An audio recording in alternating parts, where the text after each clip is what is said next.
El libro de los médiums, codificado por Allan Kardec. Segunda parte. Manifestaciones espíritas. Capítulo 17. Formación de los médiums. Desarrollo de la mediumnidad. Cambio de escritura. Pérdida y suspensión de la mediumnidad. Desarrollo de la mediumnidad. 200. Trataremos aquí especialmente acerca de los médiums escribientes, porque es el género de mediumnidad más difundido y al mismo tiempo el más sencillo y cómodo. Además, es el que da los resultados más satisfactorios y completos, así como el que todos ambicionan poseer. Lamentablemente, no disponemos hasta hoy de ningún diagnóstico que nos permita reconocer, aunque sea en forma aproximada, a las personas que poseen esa facultad. Los signos físicos en que algunos han creído ver indicios de ella, nada tienen de seguro. Se la encuentra en los niños y en los ancianos, en hombres y en mujeres, sean cuales fueren el temperamento, el estado de salud y el grado de desarrollo intelectual y moral. La única manera de comprobar que existe es hacer el intento de llevarla a la práctica. La escritura se puede obtener, como ya vimos, con la ayuda de cestas y tablillas, o directamente con la mano. Dado que este último medio es el más fácil y podemos decir el único que se emplea en la actualidad, recomendamos que se lo prefiera antes que cualquier otro. El proceso es de los más simples, pues consiste únicamente en que la persona tome lápiz y papel y se ponga en la posición de quien escribe, sin ningún otro preparativo. No obstante, para que tenga éxito, son indispensables muchas recomendaciones. 201. Como disposición material, recomendamos que se evite interferir en el libre movimiento de la mano. Incluso, es preferible que ésta no descanse por completo sobre el papel. La punta del lápiz debe estar en contacto con la hoja lo suficiente para que escriba, pero no a tal punto que ofrezca resistencia. Todas estas precauciones se vuelven inútiles cuando se comienza a escribir correctamente, porque entonces ningún obstáculo detiene la mano. Solo son disposiciones preliminares para el aprendiz. 202. Es indiferente que se use pluma o lápiz. Algunos médiums prefieren la pluma, aunque esta solo es útil para los que están formados y escriben pausadamente. Otros, en cambio, escriben con tanta velocidad que el empleo de la pluma sería casi imposible, o al menos muy incómodo. Lo mismo sucede cuando la escritura es brusca e irregular, o cuando se manifiestan espíritus violentos que golpean con la punta del lápiz y la quiebran, rasgando el papel. 203. El deseo natural de todo aspirante a medium es el de conversar con los espíritus de las personas que le son queridas. No obstante, debe moderar su impaciencia, porque la comunicación con un espíritu determinado suele presentar dificultades materiales que la tornan imposible para el principiante. Para que un espíritu pueda comunicarse, es preciso que entre él y el médium haya relaciones fluídicas que no siempre se establecen de inmediato. Solo a medida que la facultad se desarrolla, el médium adquiere poco a poco la aptitud necesaria para ponerse en comunicación con cualquier espíritu que se presente.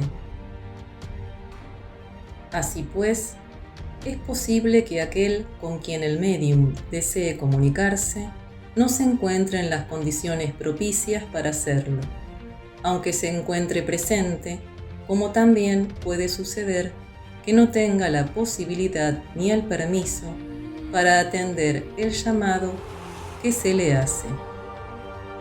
Por eso, al comienzo conviene que el médium no se obstine en llamar a un espíritu determinado, con exclusión de cualquier otro, pues muchas veces sucede que no es con ese con el cual las relaciones fluídicas se establecen más fácilmente, por mayor que sea la simpatía que le dedique.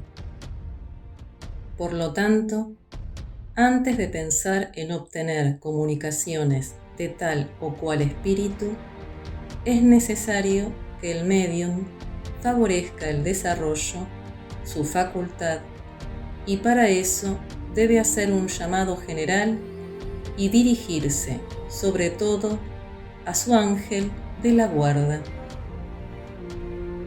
Para eso no existe ninguna fórmula sacramental. Quien pretenda recomendar alguna, sin temor, puede ser tildado de impostor, dado que para los espíritus la forma no significa nada. No obstante, la evocación siempre debe hacerse en nombre de Dios. Se puede hacer en los términos siguientes o en otros equivalentes.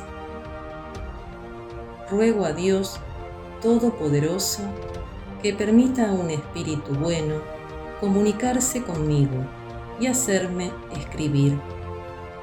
Ruego también a mi ángel de la guarda que me asista y aparte de mí a los espíritus malos. Entonces se espera hasta que un espíritu se manifieste y haga que el médium escriba algo. Es posible que se presente el espíritu que el médium desee, como también que acuda uno que no conozca o su ángel de la guarda. En cualquiera de los casos, el espíritu generalmente se da a conocer escribiendo su nombre. Se presenta entonces la cuestión de la identidad, una de las que requieren mayor experiencia, pues son raros los principiantes que no están expuestos a ser engañados. Trataremos acerca de eso más adelante, en un capítulo especial. Cuando el médium desea llamar a determinados espíritus, es esencial que comience por dirigirse solamente a los que sabe que son buenos y por los que siente simpatía, y que pueden tener un motivo para responder al llamado, tales como parientes o amigos. En ese caso, la evocación se puede formular del siguiente modo: en nombre de Dios Todopoderoso, solicito que el espíritu de tal persona se comunique conmigo. O bien, pido a Dios Todopoderoso que permita al espíritu de tal persona comunicarse conmigo, o cualquier otra fórmula que corresponda al mismo pensamiento. No es menos necesario que las primeras preguntas sean elaboradas de tal manera que las respuestas puedan ser dadas simplemente con un sí o un no. Por ejemplo, ¿estás ahí? ¿Quieres responderme? ¿Puedes hacerme escribir? Etcétera. Más tarde, esa precaución será innecesaria. Al principio, solo se trata de establecer una relación. Lo esencial es que la pregunta no sea fútil, que no trate sobre cuestiones de interés particular y, sobre todo, que sea la expresión de un sentimiento de benevolencia y simpatía por el espíritu a quien se dirige. 204. Algo aún más importante que el modo en que se hace la evocación es alcanzar la calma y el recogimiento, sumados al deseo ardiente y a la firme voluntad de obtener un buen resultado. Por voluntad no entendemos aquí una intención efímera, que obra con intermitencias y a la cual otras preocupaciones interrumpen a cada momento, sino una voluntad seria, perseverante, continua, sin impaciencia ni deseo febril. La soledad y el silencio, así como el aislamiento de todo lo que pueda ser causa de distracción, favorecen el recogimiento. Entonces, no queda por hacer otra cosa más que renovar todos los días el intento, durante 10 minutos o un cuarto de hora como máximo cada vez, a lo largo de 15 días, un mes, 2 meses o más si fuera preciso. Conocemos médiums que solo se formaron después de 6 meses de ejercitaciones, mientras que otros escriben de corrido a partir de la primera vez. 205. Para evitar tentativas inútiles se puede interrogar, a través de otro médium, a un espíritu serio y adelantado. Sin embargo, es bueno señalar que cuando se propone a los espíritus la pregunta para saber si somos o no médiums, casi siempre responden afirmativamente, lo que no impide que muchas veces los ensayos sean infructuosos. Eso se explica lógicamente. Cada vez que se hace al espíritu una pregunta de orden general, éste responde de modo general. Ahora bien, como se sabe, nada es más elástico que la facultad mediúmnica, ya que puede presentarse con las más variadas formas y en grados muy diferentes. Por consiguiente, una persona puede ser médium sin saberlo y en un sentido diferente del que se imagina. A esta pregunta indefinida, ¿soy médium?, el espíritu puede responder que sí, pero a esta otra más precisa, ¿soy médium escribiente?, puede responder que no. También se debe tener en cuenta la naturaleza del espíritu al que se hace la pregunta. Hay espíritus tan frívolos e ignorantes que responden a tontas y a locas, como verdaderos atolondrados. Por eso, aconsejamos que la pregunta se dirija a espíritus esclarecidos, que por lo general responden de buen grado a esas preguntas e indican el mejor camino a seguir en caso de que exista la posibilidad de obtener un resultado favorable. 206. Un recurso que muy a menudo da buen resultado consiste en que se emplee como auxiliar momentáneo un buen médium escribiente, dúctil, ya formado. Si él pone su mano o sus dedos sobre la mano del que debe escribir, es raro que esta última no lo haga de inmediato. Es comprensible lo que ocurre en esta circunstancia. La mano que sostiene el lápiz se convierte, en cierto modo, en un apéndice de la mano del médium, como lo sería una cesta o una tablilla. Con todo, esto no impide que ese ejercicio resulte sumamente útil, cuando es posible emplearlo, dado que, repetido con frecuencia y regularidad, ayuda a superar el obstáculo material y provoca el desarrollo de la facultad.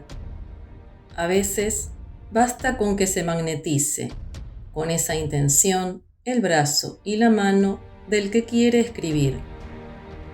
A menudo incluso, el magnetizador se limita a apoyar la mano en el hombro del principiante y bajo esa influencia lo vemos escribir al instante. El mismo efecto se puede producir también sin ningún contacto, solo por medio de la voluntad. Se comprende fácilmente que para producir ese resultado, la confianza que el magnetizador tiene en su propio poder desempeña aquí un papel importante, y que un magnetizador incrédulo ejercerá una acción escasa o nula. Además, la colaboración de un guía experimentado suele ser muy útil para indicar al principiante una serie de pequeñas precauciones que éste descuida a menudo, lo que resulta en detrimento de la rapidez de sus progresos. Es útil, sobre todo, para ilustrarlo acerca de la naturaleza de las primeras preguntas y sobre la manera de plantearlas.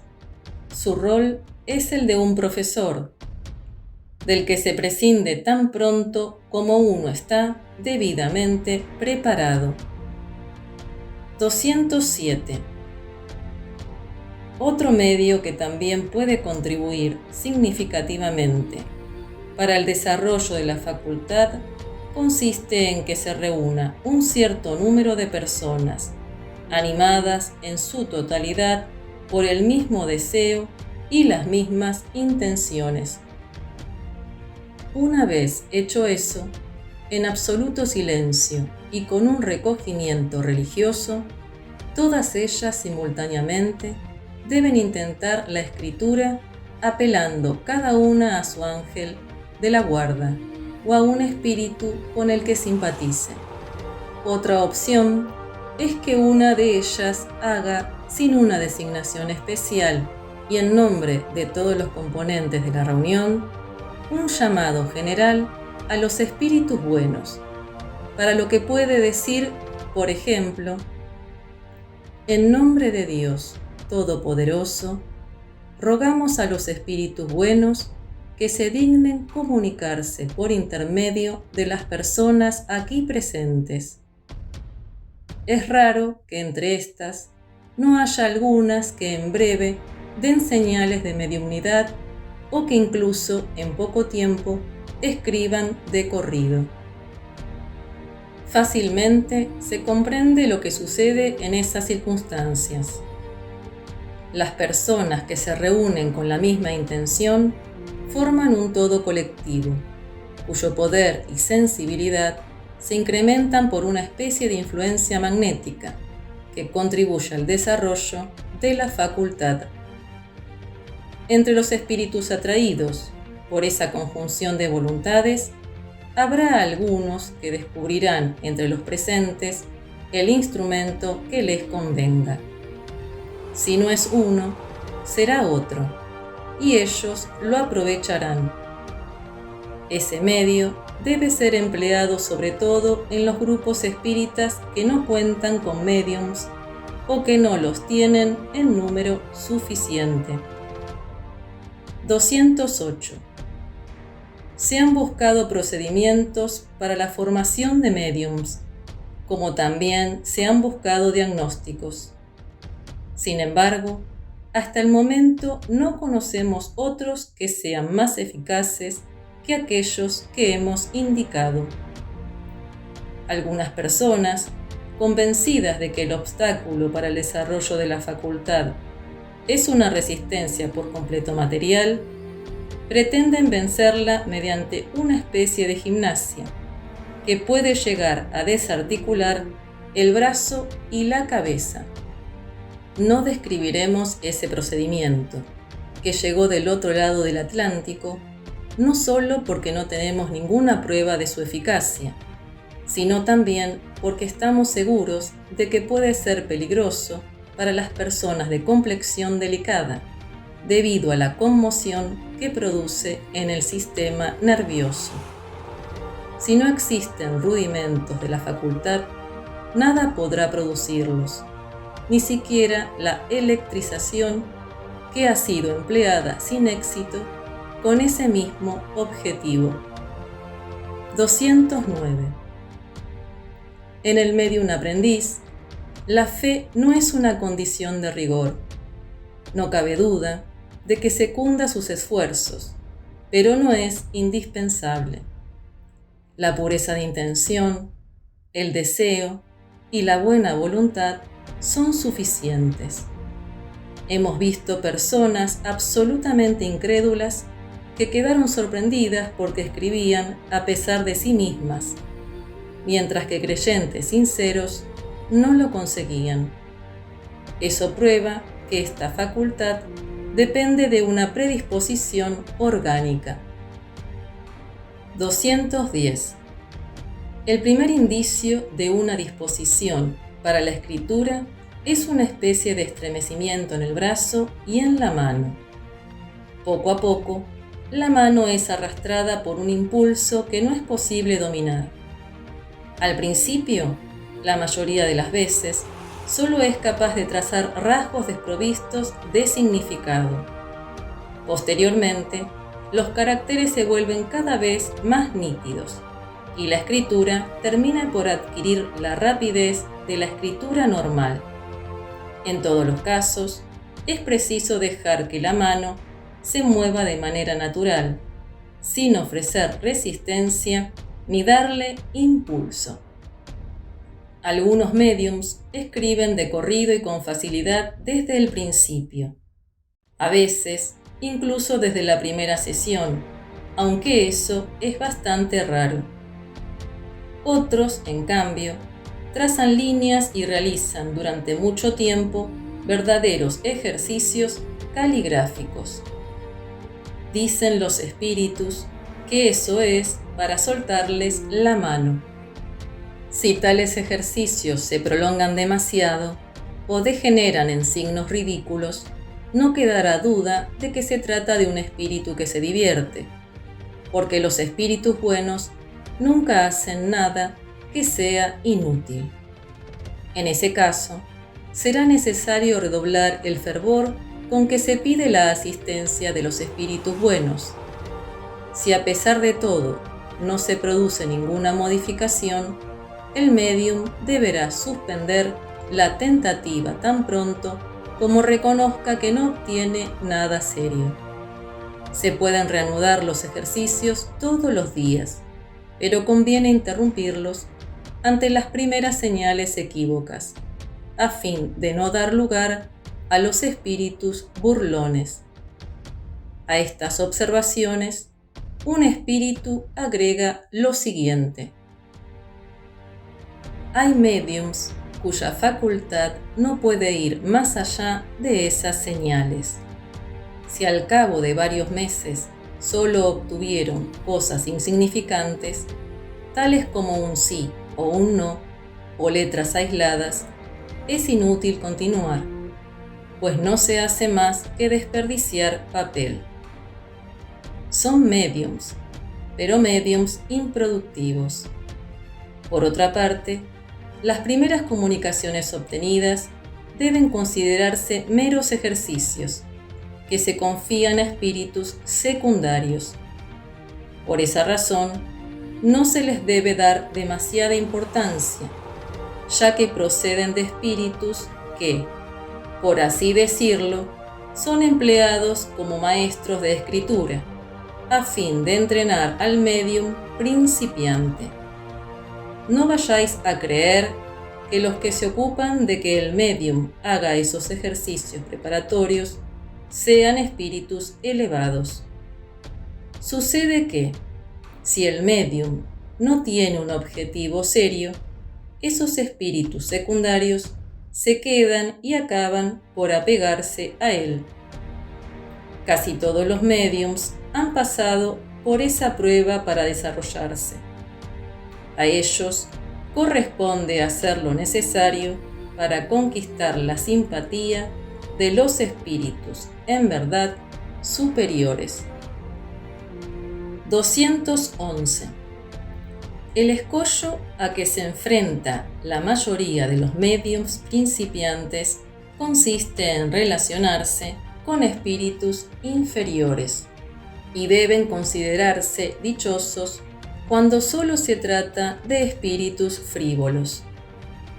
Es preciso que toda su atención se concentre en impedir que esos espíritus se arraiguen, pues en caso de que eso suceda, no siempre les resultará fácil desembarazarse de ellos. Este punto es tan importante, sobre todo al comienzo, que si no se tomaran las precauciones necesarias, podrían perderse los frutos de las más preciosas facultades. El primer punto consiste en que el médium, animado de fe sincera, se coloque bajo la protección de Dios y solicite la asistencia de su ángel de la guarda, pues ese espíritu siempre es bueno. En cambio, los espíritus familiares, dado que simpatizan con las cualidades del médium, tanto si son buenas como si son malas, pueden ser frívolos o incluso malos. El segundo punto es aplicarse con minucioso cuidado a reconocer, mediante todos los indicios que provee la experiencia, la naturaleza de los espíritus que se comunican al principio, de los cuales siempre es prudente desconfiar.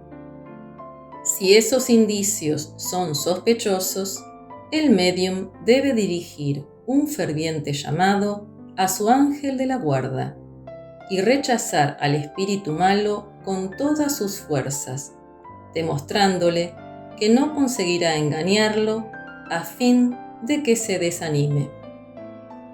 Por eso, es indispensable el estudio previo de la teoría, en caso de que se quiera evitar los inconvenientes que son propios de la falta de experiencia.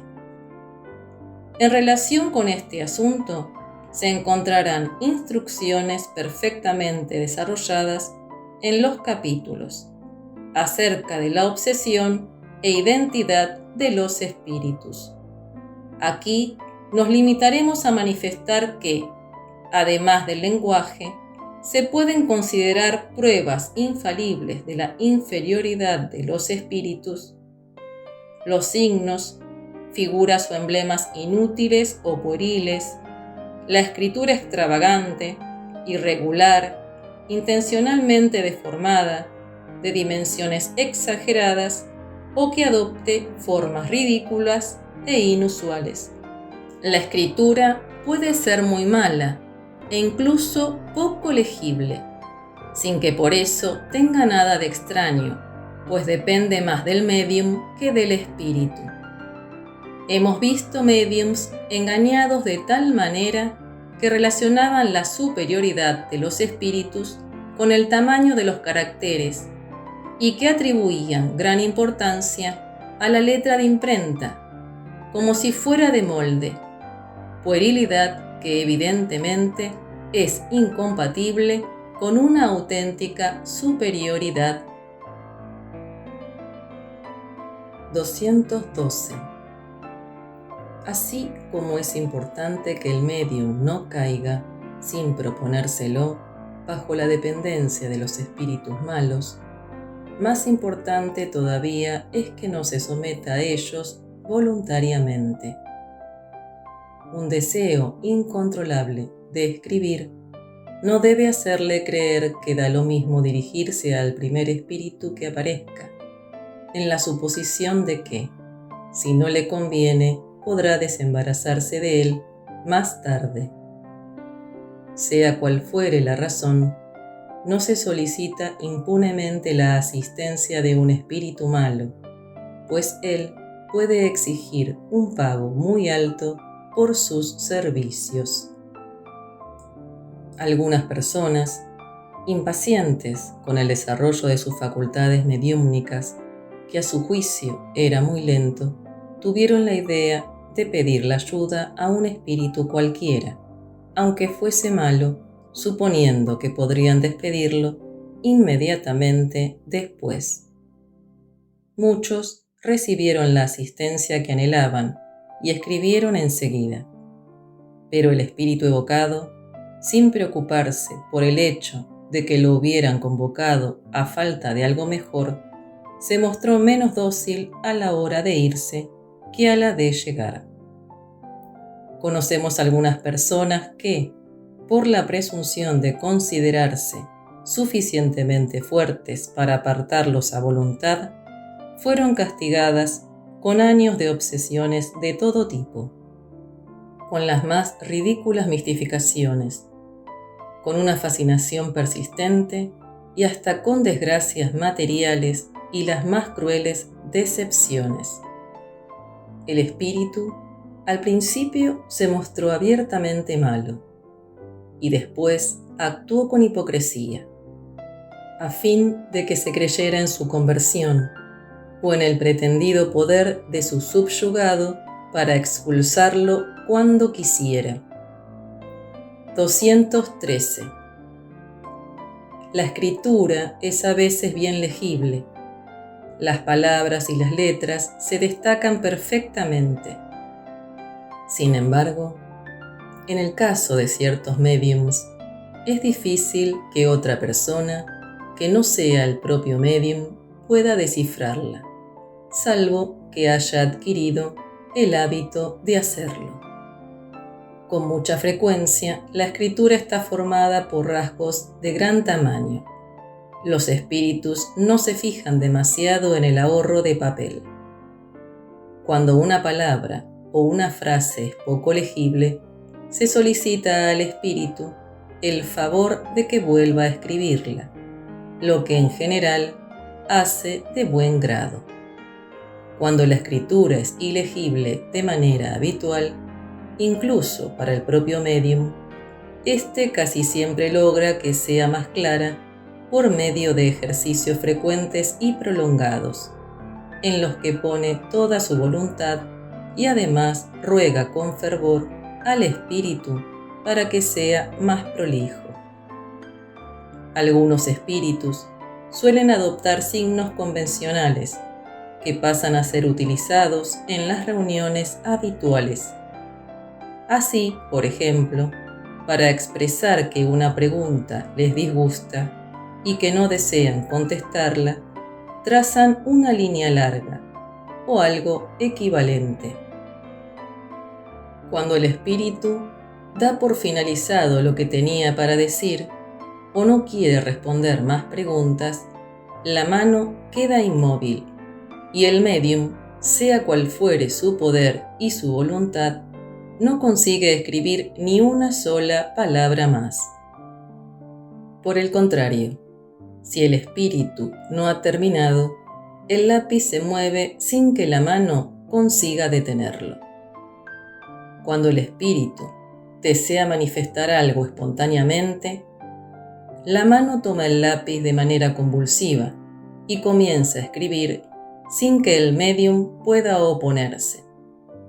Por otra parte, el médium casi siempre experimenta en sí mismo algo que le indica si se trata solo de una interrupción momentánea o si el espíritu ha concluido.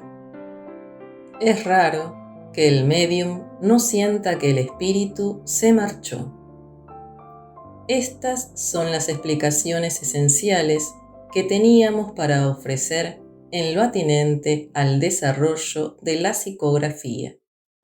La experiencia revelará durante la práctica ciertos detalles que, por carecer de utilidad, no deben ser mencionados aquí, y respecto de los cuales los principios generales servirán de guía.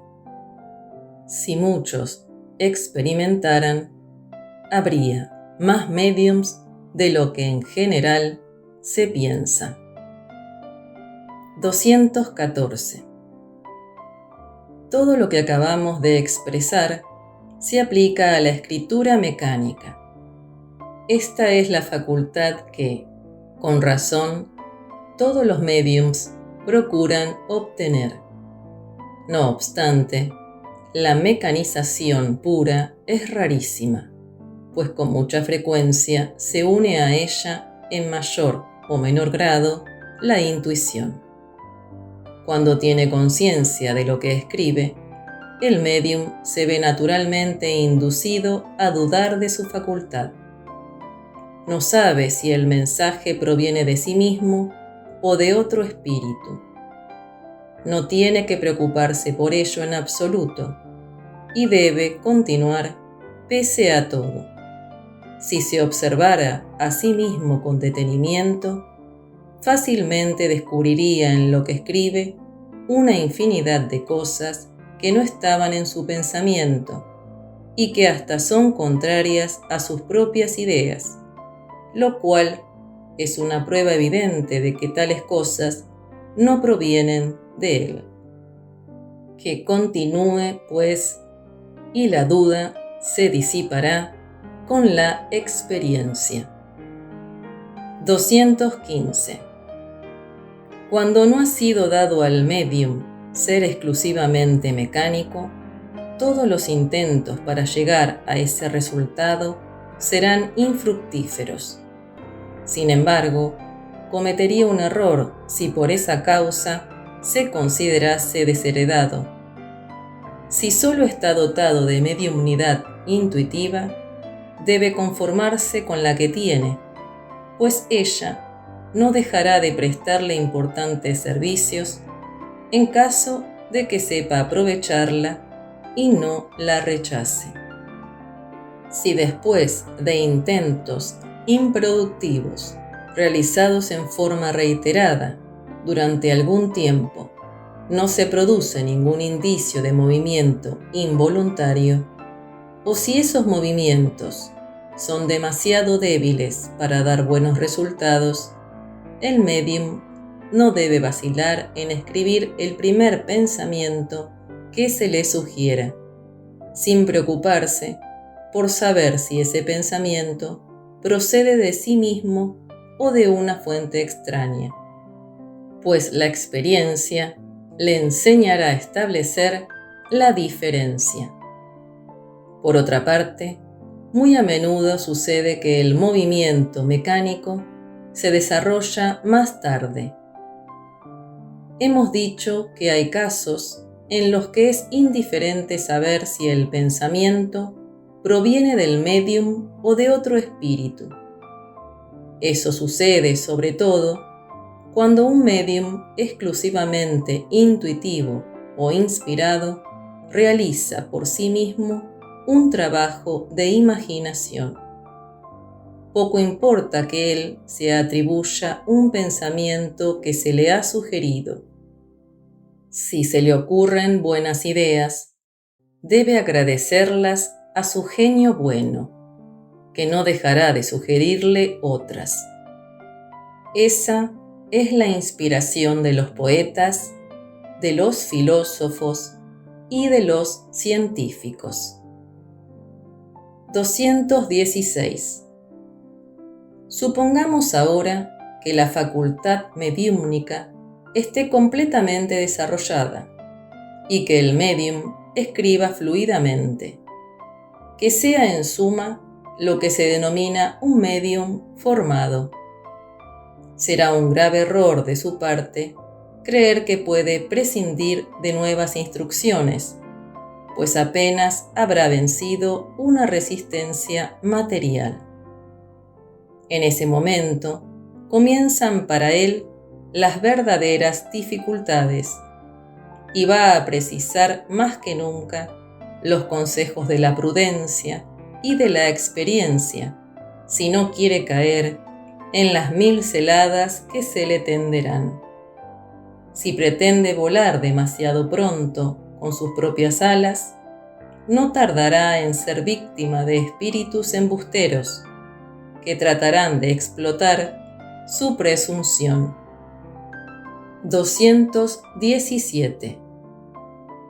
Una vez que se ha desarrollado la facultad, es esencial que el médium no abuse de ella.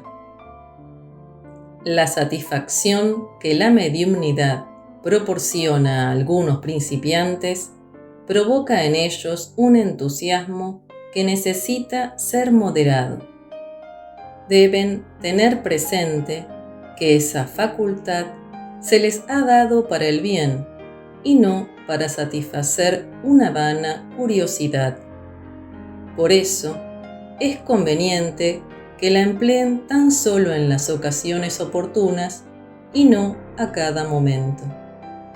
Dado que los espíritus no se encuentran constantemente a sus órdenes, los médiums corren el riesgo de ser embaucados por mistificadores. Para evitar ese inconveniente, es bueno que trabajen en días y horas determinados, porque de ese modo lo harán en condiciones de mayor recogimiento. Además, los espíritus que deseen asistirlos estarán prevenidos al respecto y se dispondrán a obrar en consecuencia. 218.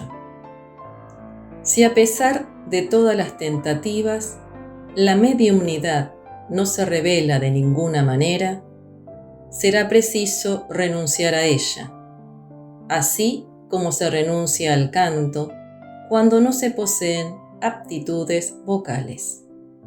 Del mismo modo que se recurre a un traductor cuando no se conoce un idioma. En este caso, se debe hacer lo mismo, es decir, servirse de otro medium. Con todo, si no se puede recurrir a ningún medium, no por eso deberemos considerarnos privados de la asistencia de los espíritus. La mediumnidad es para ellos un medio de expresión, pero no la única forma de atraerlos. Los espíritus que nos guardan afecto se encuentran junto a nosotros, seamos o no médiums. Un padre no abandona a su hijo por el hecho de que éste sea sordo y ciego y no pueda oírlo ni verlo. Por el contrario, lo colma de atenciones, como hacen con nosotros los espíritus buenos. Si no pueden transmitirnos materialmente su pensamiento, nos ayudan por medio de la inspiración. Cambio de escritura. 219. Un fenómeno muy común en los médiums escribientes es que la escritura cambia de acuerdo con el espíritu que se comunica. Lo más notable de esto es que un determinado tipo de escritura se reproduce en concordancia con un determinado espíritu y en ocasiones es idéntica a la que éste tenía en vida. Más adelante veremos las consecuencias que se pueden extraer de eso en relación con la identidad de los espíritus. El cambio de escritura solo tiene lugar en los médiums mecánicos o semimecánicos, porque en ellos el movimiento de la mano es involuntario y está dirigido por el espíritu. No sucede lo mismo con los médiums puramente intuitivos, puesto que en ese caso el espíritu actúa exclusivamente sobre el pensamiento y la mano es guiada por la voluntad del médium, como cuando se escribe normalmente. No obstante, la uniformidad de la escritura, incluso si se trata de un médium mecánico, no prueba absolutamente nada en contra de su facultad, porque el cambio de escritura no constituye una condición absoluta en la manifestación de los espíritus. Depende de una aptitud especial, de la cual los médiums no siempre están dotados, por más mecánicos que sean. A los que poseen esa aptitud los designamos médiums polígrafos. Pérdida y suspensión de la mediumnidad. 220. La facultad mediúmnica se halla sujeta a intermitencias y suspensiones transitorias, tanto en lo que se refiere a las manifestaciones físicas como a la escritura. Veamos las respuestas de los espíritus a algunas preguntas planteadas sobre este asunto. Primero, ¿los médiums pueden perder su facultad? Respuesta: eso sucede con frecuencia, sea cual fuere el género de la facultad, pero también muchas veces es solo una interrupción transitoria que cesa con la causa que la produjo. Segundo, la causa de la pérdida de la mediumnidad ¿se debe al agotamiento del fluido? Respuesta: el médium, sea cual fuere la facultad de que esté dotado, nada puede hacer sin el concurso de los espíritus que simpatizan con él. Cuando no obtiene nada más, no siempre se debe a que ha perdido la facultad. Sucede muchas veces que los espíritus no quieren o no pueden servirse más de él. Tercero, ¿cuál es la causa que puede determinar el abandono de un médium por parte de los espíritus? Respuesta: el uso que él hace de su facultad es lo que más influye en los espíritus buenos. Podemos abandonarlo cuando se vale de ella para cosas frívolas o con propósitos ambiciosos, al igual que cuando se niega a transmitir nuestras palabras o a mostrar los hechos que producimos a los encarnados que apelan a él o que tienen necesidad de ver para convencerse. Ese don de Dios no se le concede al médium para su deleite, y menos aún para que satisfaga sus ambiciones, sino para contribuir a su propio mejoramiento y para dar a conocer la verdad a los hombres. Si el espíritu percibe que el médium ya no corresponde a sus propósitos y no aprovecha las instrucciones ni los consejos que le dan, se aparta en busca de un protegido más digno. Cuarto, ¿el espíritu que se aparta no puede ser sustituido? En ese caso, ¿cómo se aplica la suspensión de la facultad? Respuesta: no faltan espíritus que no piden otra cosa más que poder comunicarse, y que siempre están dispuestos a sustituir a los que se retiran. Sin embargo, cuando el que abandona al médium es un espíritu bueno, puede suceder que su alejamiento sea solo transitorio, a fin de privarlo durante cierto tiempo de toda comunicación, de modo que eso le sirva de lección y le demuestre que su facultad no depende de él, razón por la cual no hay motivo para que se envanezca de ella, esa imposibilidad transitoria también sirve para dar al médium la prueba de que él escribe bajo una influencia extraña, pues de lo contrario no se producirían intermitencias. Además, la interrupción de la facultad no siempre constituye un castigo, pues a veces demuestra la dedicación del espíritu hacia el médium, a quien aprecia. De esa manera, el espíritu cree conveniente proporcionarle un descanso material, en cuyo caso no permite que otros espíritus lo sustituyan. Quinto, no obstante, existen médiums muy meritorios, en el sentido moral, que no experimentan ninguna necesidad de descanso y que se sienten muy contrariados con esas interrupciones cuya finalidad no comprenden. Respuesta. Esas interrupciones sirven para poner a prueba su paciencia y para determinar su grado de perseverancia. Por ese motivo, en general, los espíritus no establecen ningún plazo para la suspensión de la facultad, pues desean verificar si el médium se desanima. Muchas veces, también es para darle tiempo a que reflexione acerca de las instrucciones que ha recibido. Mediante la reflexión acerca de nuestras enseñanzas, reconocemos a los espíritas en verdad serios. No podemos dar ese nombre a quienes en realidad solo son aficionados a las comunicaciones. Sexto, en ese caso, ¿es necesario que el médium prosiga en sus intentos para obtener la escritura? Respuesta.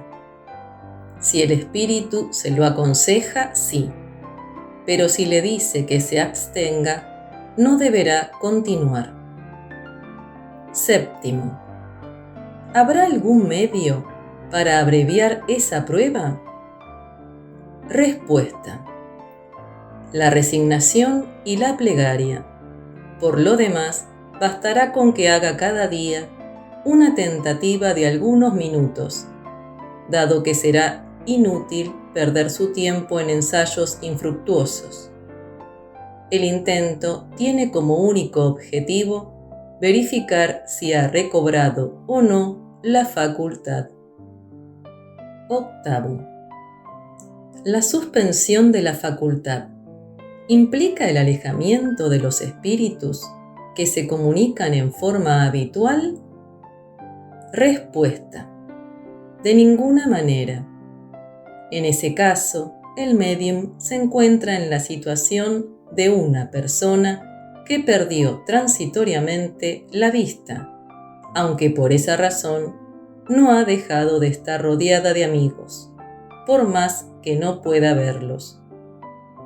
Así pues, el médium puede e incluso debe continuar comunicándose mediante el pensamiento con sus espíritus familiares, con la convicción de que lo escuchan. La falta de mediumnidad puede privarlo de las comunicaciones materiales con ciertos espíritus, pero no de las comunicaciones morales. Noveno. De modo que la interrupción de la facultad mediúnica no siempre implica una reprobación de parte de los espíritus. Respuesta. No, sin duda, puesto que puede ser una prueba de benevolencia. Décimo. ¿Por medio de qué señal se puede reconocer una reprobación en esa interrupción? Respuesta. Basta con que el médium interrogue a su conciencia y se pregunte a sí mismo qué uso ha hecho de su facultad, ¿cuál es el bien que ha resultado de ella para los demás? ¿Qué provecho ha extraído de los consejos que le dieron? Y tendrá la respuesta. 11. El médium que quedó imposibilitado de escribir, ¿puede recurrir a otro médium? Respuesta. Eso depende de la causa de la interrupción, pues a menudo esta tiene por finalidad dejaros durante algún tiempo sin comunicaciones, después de los consejos que se os han impartido, para que no os acostumbréis a no hacer nada sin nosotros. En ese caso, el médium no tendrá éxito si recurre a otro médium. Esto sucede, además, con el objetivo de probaros que los espíritus son libres y que no podéis obligarlos a proceder según vuestro capricho. Por ese motivo también, las personas que no son médiums no siempre obtienen todas las comunicaciones que desean. Observación. De hecho, se debe tomar en cuenta que quien recurre a otro médium para obtener comunicaciones, por lo general no consigue nada satisfactorio a pesar de la calidad de ese médium, mientras que en otras ocasiones las respuestas son muy explícitas. Eso depende de tal modo de la voluntad del espíritu, que el cambio de médium no sirve de nada. En ese aspecto, parece que los espíritus mismos se pasan la consigna, porque lo que no se consigue de uno, tampoco habrá de obtenerse de ningún otro. Así pues, abstengámonos de insistir y no perdamos la paciencia, si no queremos ser víctimas de espíritus mentirosos. En caso de que exijamos una respuesta, ellos nos responderán, y los buenos dejarán que lo hagan, a fin de castigarnos por nuestra insistencia. 12. ¿Con qué objetivo la providencia ha dotado de mediumnidad especialmente a ciertos individuos? Respuesta. Se trata de una misión que se les encomienda y de la que se sienten dichosos. Ellos son los intérpretes entre los espíritus y los hombres. 13. Sin embargo, hay médiums que solo emplean su facultad con repugnancia. Respuesta. Son médiums imperfectos. No conocen el valor de la gracia que se les ha concedido. 14. Si se trata de una misión, ¿por qué esa facultad no es privilegio de los hombres de bien, dado que se concede a personas que no merecen ninguna consideración y que pueden abusar de ella? Respuesta. La facultad se les concede porque la necesitan para su mejoramiento y también para que reciban buenas enseñanzas. Si no la aprovechan, sufrirán las consecuencias. ¿Acaso Jesús no predicaba de preferencia a los pecadores, alegando que es necesario dar a los que no tienen? 15. Las personas que tienen un fuerte deseo de escribir como médiums, pero que no lo consiguen, ¿deberán sacar de ahí alguna conclusión contraria a sí mismas en lo que respecta a la benevolencia de los espíritus para con ellas? Respuesta. No, porque es posible que Dios les haya negado esa facultad, como puede haberles negado, por ejemplo, el don de la poesía o de la música. Si no gozan de ese favor, pueden, sin embargo, gozar de otros. 16. ¿Cómo puede un hombre perfeccionarse mediante la enseñanza de los espíritus cuando no dispone, ni por sí mismo, ni por la asistencia de otros médiums, de los medios necesarios para recibir esa enseñanza en forma directa? Respuesta: ¿acaso no tiene los libros como el cristiano tiene el Evangelio? Para practicar la moral de Jesús, no es necesario que el cristiano haya escuchado sus palabras en el instante mismo en que salían de la boca del Maestro.